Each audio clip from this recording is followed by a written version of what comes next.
কথা কারে শোনাবো, বিচ্ছেদ গানই বা কারে শোনাবো? আমার ভিতরে তো ছেদ নাই বাবা, যার জন্য বিচ্ছেদ গানের মর্ম আমি জানি না।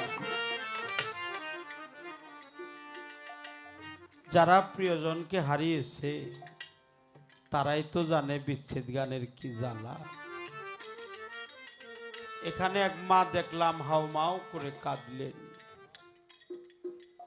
এখানে সবাই কাঁদছে। কেন কাঁদে জানেন? জীবনে যদি কারো ভালোবাসার মানুষ হারিয়ে যায় সে তখন কাঁদে। সুখীজন হাসে, দুঃখীজন কাঁদে। চিরসুখীজন ভ্রমে কি কখন ব্যথিত বেদন বুঝিতে না পারে কি জাত